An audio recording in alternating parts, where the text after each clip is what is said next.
अस्मत् श्री गुरुचरणारविन्दाभ्यां नमः। श्रीरामचन्द्रपदब्रह्मणे नमो नमः। चूडामणिकृतविधौ वलयीकृतवासुकिः भवो भवतु भव्याय लीलाताण्डवपण्डितः। चिन्तनावसरे आत्मनिरूपणे नैयायिकः कथम् अतिरिक्तरूपेण आत्मानं नवमद्रव्यरूपेण स्वीकरोति इति अस्माभिः दृष्टमासीत्।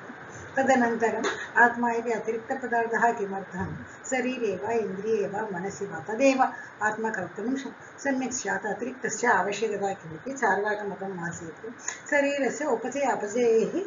तत्र वृद्धिः वा हानिः वा भवति। बाल्ये यत् शरीरम् आसीत् तद् नश्यति, स्थाविरे यत् शरीरम् अस्ति तद् अन्यत् भवति। अतः बाल्ये अनुभूतानां स्मरणं स्थविरे न स्यात्, किन्तु इदानीं भवति खलु अस्माकं स्मरणे। अतः शरीरः न आत्मा इति अस्माभिः तत्र तिरस्कृतं। तदेव इन्द्रियविषये अपि इन्द्रियाणाम् उपघाते तदा यदा इन्द्रियमेव कारणमपि भवतु कर्ता अपि भवतु इति आत्मानम् इन्द्रियरूपेण तत्र वयं वदामः चेत् यदि इन्द्रियाणां नाशे सति कालवशात् अदृष्टवशात् नाशे सति तदा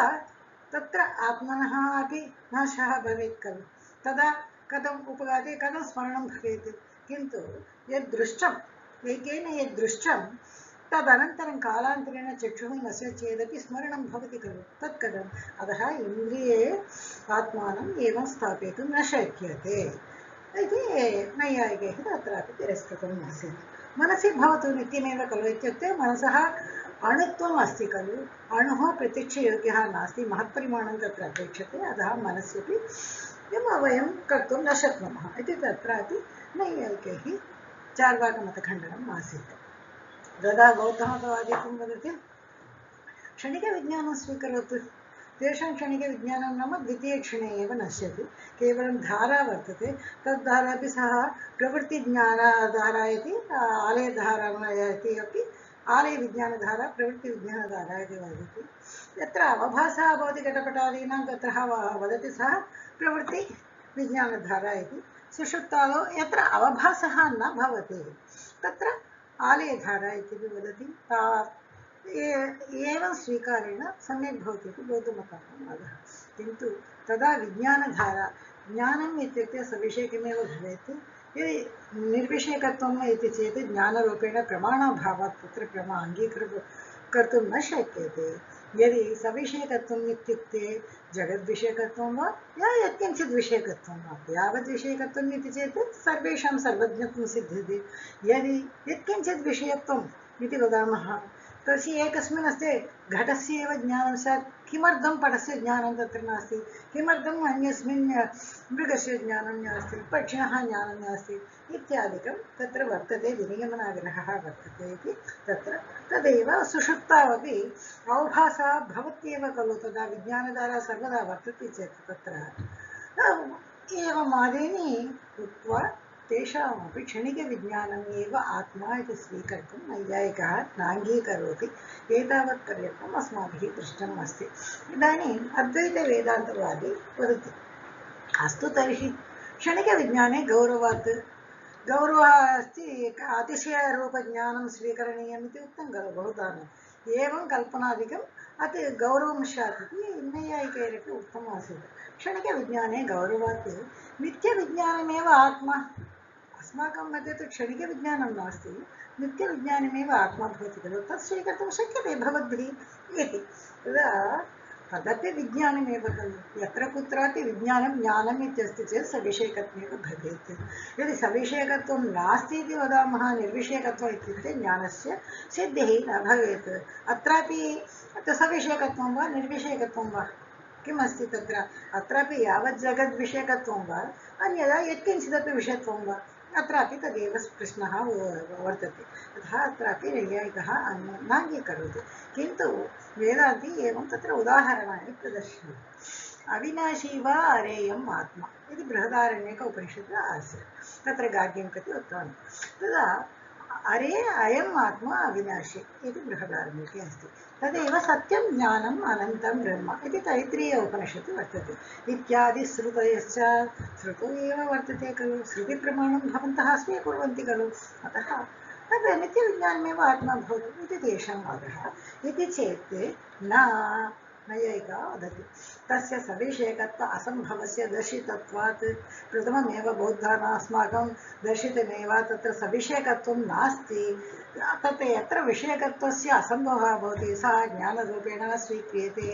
निर्विषयस्य ज्ञानत्वे मानाभावात् यतः निर्विषयमस्ति इति चेत् तत्र ज्ञानत्वे प्रमाणं किञ्चिदपि नास्ति सविषयकत्वस्यापि अननुभवात् अत्र सविषयकत्वं यत्र अस्ति तत्रापि अननुभवः एव भवति विषयकत्वं यदा घटः अयं घटः इति ज्ञानं तु अस्माकम् अस्ति घटः आत्मा इति ज्ञानं तु न भवति खलु तत्र अनुभवः न भवति इत्यादयः सविषयकत्वस्यापि अननुभवात् अतः विज्ञानादिभिन्नः नित्यः आत्मा इति सिद्धम् विज्ञानं क्षणिकविज्ञानं वा भवतु नित्यविज्ञानं वा भवतु तेषां भिन्नः एव आत्मा नित्यः आत्मा इति नैयायिकैः उक्तमासीत् न्यायमते वादम् एवम् अस्ति सत्यं ज्ञानम् इत्युक्तं खलु तत्र श्रुतिप्रमाणस्य का गतिः इत्युक्ते सत्यं ज्ञानम् अनन्तं ब्रह्म इति खलु उक्तं ब्रह्मविषये उक्तं जीवात्मविषये खलु जीवात्मविषये वा उक्तमस्ति नास्ति खलु इति जीवे तु न उपयुज्यते यतः ज्ञान अज्ञान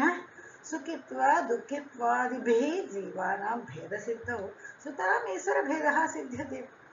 जीवानां मध्ये एकस्य ज्ञानं भवति एकस्य अज्ञानम् अस्ति एकस्य एतावत्पर्यन्तं ज्ञानम् अन्यस्य अन्यत्पर्यन्तं ज्ञानम् एतावत् एकस्य सुखम् अस्ति एकस्य दुःखित्वं सुखित्वम् एवमादीनि भेदाः वर्तन्ते यदि जीवानां मध्ये एव एतादृशाः भेदाः सन्ति चेत् सुतराम् ईश्वरे जीवे भेदः अवश्यं भवत्येव खलु इति नैयायिकानां मतम् अन्यथा बन्धमोक्षव्यवस्था अनुपपत्तेः अन्यथा यदि भेदः नास्ति चेत् अद्वैत वेदान्तमते तु सर्वदा वयं मुक्ताः एवं जानीमः चेत् मुक्तामः अन्यथा बद्धाः भवन्ति इति तेषां वादः तदन्यत् अत्र किं वदति यदि एवम् ईश्वरे जीवानां च भेदः नास्ति चेत् तदा बन्धमोक्षव्यवस्था अनुपपत्तिः अयं बद्धः अयं मुक्तः इति बन्धः वा मोक्षः वा उपपत्तिः न स्यात् खलु इति नैयायिकानां वादः योऽपि ईश्वर अभेदबोधकः वेदः सोऽपि तदभेदेन तदीयत्वं प्रतिपादयन् स्तौति अभेदभावनया एव यतितव्यम् इति वदति तत्त्वमसि इति वाक्यमस्ति खलु तत् त्वमसि श्रुतिः अस्ति खलु तस्य का गतिः तदपि न अङ्गीकरोति भवान् इत्युक्ते यः योऽपि ईश्वर अभेदबोधकः वेदः ईश्वरस्य अभेदबोधकः बोधकरूपेण वदति सोऽपि तदभेदेन तदीयत्वं प्रतिपादयन् तदभेदेन तदीयत्वं तथा ब्रह्म इव ब्रह्मसदृशः भवति न ब्रह्म भवति जीवः इति तदीयत्वं प्रतिपादयन् वयम् भावनया एव अभेदभावना वयमपि तावदेव ब्रह्म इव अस्माभिरपि यतितव्यम् इत्येव तेषां वादः अत एव सर्वे आत्मानः समर्पिताः इति श्रूयते अत एव सर्व एव आत्मानः समर्पिताः इति श्रुतिः अस्ति सर्व आत्मानः समर्पिताः कुत्र समर्पिताः सर्वे आत्मानः कुत्र समर्पिताः समर्पणं नाम किमस्ति यदि भेदः नास्ति चेत् अभेदे समर्पणम् इति वार्ता एव न दृश्यते खलु समर्पणम् इत्युक्ते तत्र द्वयं भवितव्यं तत्र भेदः अवश्यं भवेत् इति श्रूयते तदा वदति मोक्षदशायाम् अज्ञाननिवृत्तो अभेदः जायते भवतु यदि यस्य मोक्षः स्यात् मोक्षदशायाम् अज्ञानं नास्ति तस्य समीपे अज्ञाननिवृत्तो तदा अभेदः जायते तदा ब्रह्म एव भवति सः इति इत्यपि न एवं वक्तुमपि न शक्यते किमर्थं न शक्यते इत्युक्ते भेदस्य नित्यत्वेन यदि ईश्वरे जीवे भेदः वर्तते भेदः नित्यः नित्यत्वात् तस्य नाशः असम्भवः अतः भेदः कदापि न नश्यते यदि कथञ्चित् वयं वदामः भेदनाशेपि व्यक्तिद्वयं स्थास्यत्येव यदि भेदनाशेपि तत्र व्यक्तिद्वयम् एव वर्तते कथम् इत्युक्ते वदति न च द्वित्वमपि नश्यति यदा भेदः नश्यति आत्मयोः जीवात्मनोः तदा द्वित्वमपि जीवात्मा परमात्मा इति तदपि नश्यति खलु इति न वाच्यम् एवं न वाच्यं यतः तव तव मते किं भवति ब्रह्मणि निर्धर्मकः भवति ब्रह्मणि किञ्चिदपि नास्ति सुखमपि नास्ति दुःखमपि नास्ति किञ्चिदपि नास्ति तत्र निर्धर्मके धर्म तत्र निर्धर्मके ब्रह्मणि वयं वदामः सत्यत्व अभावेपि सत्यत्वं ब्रह्मणि सत्यं नास्ति अतः सत्य आश्रयः ब्रह्म ज्ञान आश्रयः ब्रह्म आनंद आश्रयः ब्रह्म किन्तु ब्रह्म सत्यं न भवति ब्रह्म आनन्दं न भवति ब्रह्म आनन्दम् इत्युक्ते आनन्दवान् भवति आनन्दः न भवति एवं सत्यत्व अभावेपि सत्यस्वरूपं तत् तत् ब्रह्मसत्यस्वरूपम् इति स्वरूपज्ञानमेव तत्र स्वरूपेण वर्तते किन्तु ब्रह्म सत्यं न भवति ब्रह्मे सत्यम् आश्रितं भवति सत्यवान् भवति ब्रह्म ज्ञानवान् भवति ब्रह्म आनन्दवान् भवति ब्रह्म सत्यत्व अभावेपि सत्यस्वरूपं तत् इतिवत् तदैव द्वित्व अभावेपि व्यक्तिद्वयात्मकौ तौ इति सुवचत्वात् कस्य तत्र अभेदः कयोः तत्र अभेदः इति तत्र वर्तते खलु कयोः इत्युक्ते तयोः तदा तौ कौ इत्युक्ते किं भवति जीवः आत्मा परमात्मा इति जीवात्मा परमात्मा इति वक्तुमेव शक्यते खलु अतः व्यक्तिद्वयात्मकौ तौ इति सुवचत्वात् यदि अभेदः यदि वक्तुं वयं प्रवर्तामः तथापि व्यक्तिद्वयात्मकौ ताविति सुवचत्वात् व्यक्तिद्वयं तत्र वर्तते एव तदा वेदान्तवादी किं वदति मिथ्यत्व अभावः अधिकरणात्मकः तत्र सत्यत्वम् अस्ति तत्र इति वदन्तः खलु सत्यत्वं नाम किमपि नास्ति मिथ्यत्व अभावः अस्माकम् अभावः अधिकरणं भवति अस्माकं मते इति वेदान्तवादी वदति अतः सत्यत्वम् इति तदा एकत्व अभावः व्यक्तिद्वयात्मकः द्वित्वमित्यप्युच्यते अस्माकं मतेपि एवमेव उच्यते एकत्वाभावः द्वयोः एकत्व अभावः अस्यापि एकत्व जीवस्यापि एकत्व अभावः ईश्वरस्यापि एकत्व अभावः इति वदामः अस्माकं मतमपि स्वीक्रियतां यदि अभावः एव अधिकरणे वर्तते चेत् अस्माकमपि एकत्व अभावः वर्तते अधिकरणे प्रत्येकम् एकत्वेपि कथम् इत्युक्ते प्रत्येकम् एकत्वेपि पृथिवीजलयोः न गन्धः इति उभयं नैकम् इत्यस्य सर्वजनसिद्धत्वात् उभयभावः अस्माभिः दृष्टमेव वर्तते खलु प्रत्येकम् एकत्वं पृथिवी एकत्वं तत्र जलमपि एकत्वं द्वयोः यदा वदामः पृथिव्यां गन्धः अस्ति जले गन्धः नास्ति किन्तु पृथिवीजलयोः इति वदामः उभयभावः सिद्धि पृथिवीजलयोः गन्धः नास्ति न गन्धः इति सिद्ध्यति तथैव न एकम् उभयं न एकं जीवात्मा परमात्मा न एकं सर्वजनसिद्धत्वात् उभयभावः सर्वजनसिद्धः एव अस्माभिः दृष्टमेव अस्ति योऽपि तदानीम् अभेदप्रतिपादकः वेदः सोऽपि निर्दुःखत्वादिना साम्यं प्रतिपादयति तदा यदि यः अपि वेदः तदानीम् अभेदप्रतिपादकः ईश्वरे जीवे च अभेदप्रतिपादकेन यः वेदः उक्तः सः अपि तत्र निर्दुःखत्वादिना दुःखं नास्ति इति कारणात् यतः तस्यापि दुःखं नास्ति तस्यापि रागद्वेषं नश्यति मिथ्याज्ञानं नास्ति अतः रागद्वेषं नास्ति अतः धर्माधर्मो न जायेत अतः सुखदुःखादिकं तत्रापि नास्ति ईश्वरवत् जीवेपि न भवति अतः निर्दुःखत्वादिना साम्यं प्रतिपादयति तयोः साम्यम् ईश्वरे परमात्मनि च साम्यत्वम् अस्ति यदा सम्पदादित्ये पुरोहितोऽयं राजा संवृत्तः इतिवत् यदि पुरोहितस्य समीपे सम्पदा अधिकमस्ति आढ्यः सः यदा राजावत् तदा किं वदामः अयं पुरोहितः राजा संवृत्तः इति राजावत् वर्तते आढ्यः वर्तते इत्यर्थः राजा स्वयं न भवति सः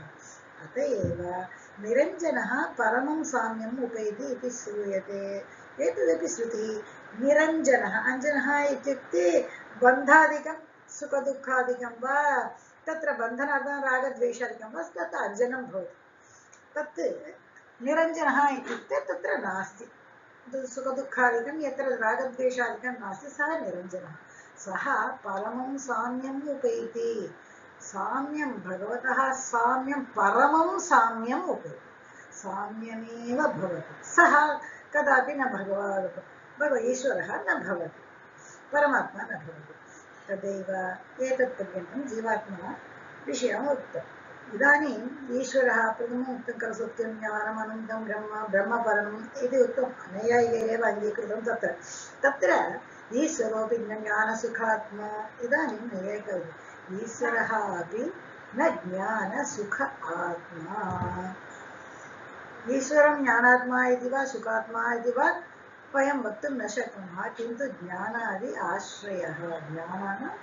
ज्ञानवान् भवति सुखवान् भवति एवं भवति किन्तु ज्ञानादि आश्रयः भवति स्वयं नः सः ज्ञानं न भवति सुखं न भवति एवं न भवति नित्यं विज्ञानम् आनन्दं ब्रह्म इत्यादौ विज्ञानपदेन ज्ञानाश्रयः एव उक्तः नित्यं विज्ञानम् आनन्दं ब्रह्म इति वर्तते तत्र विज्ञानपदेन किमुक्तं ज्ञानाश्रयः एव उक्तः ज्ञानस्य आश्रयः परमात्मा इत्येव उक्तः यः सर्वज्ञः स सर्ववित् इत्यनुरोधात् सर्वज्ञः इत्युक्ते सर्वं ज्ञातवान्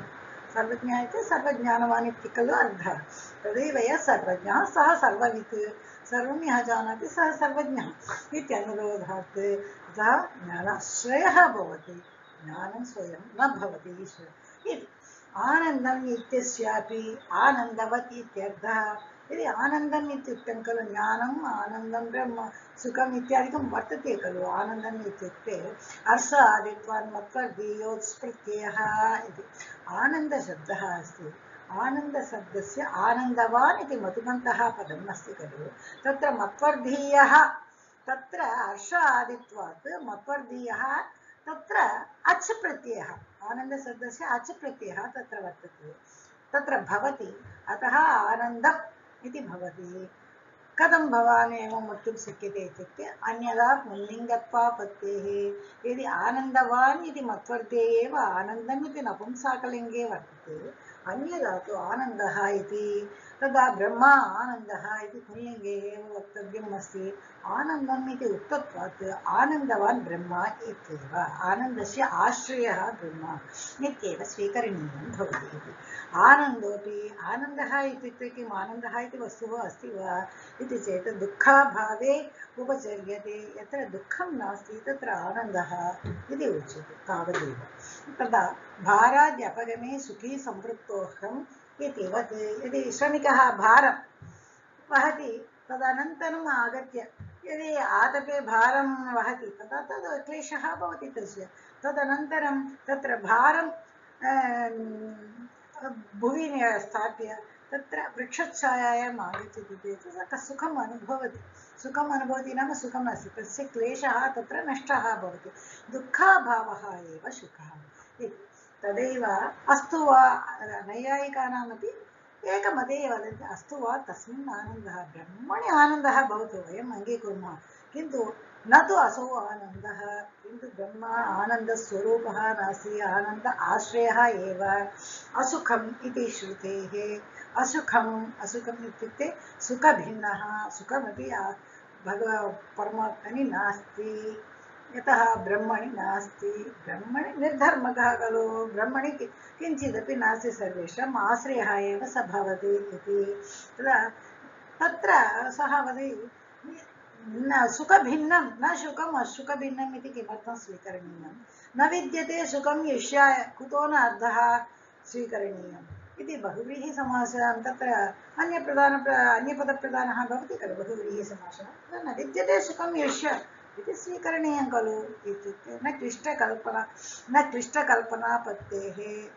एवं वयं तत्पुरुषसमासे वदामः चेत् अन्यत् एवम्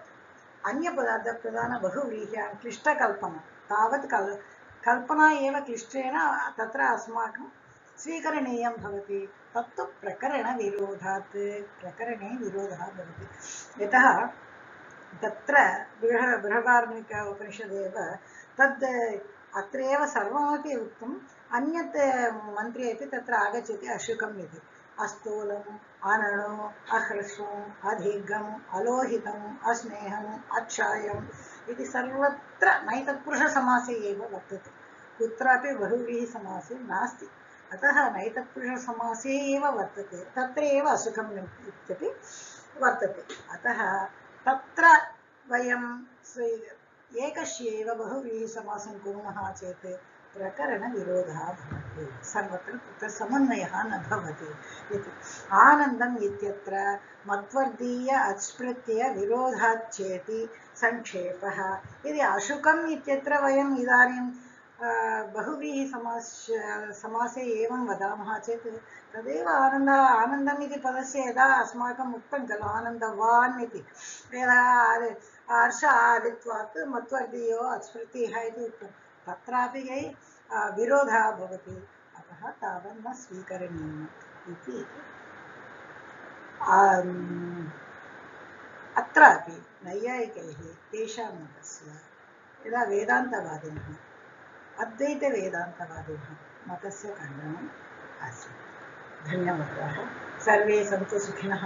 सर्वे सन्तु निरामयाः सर्वे भद्राणि पश्यन्तु मा कश्चित् दुःखभाग् भवेत्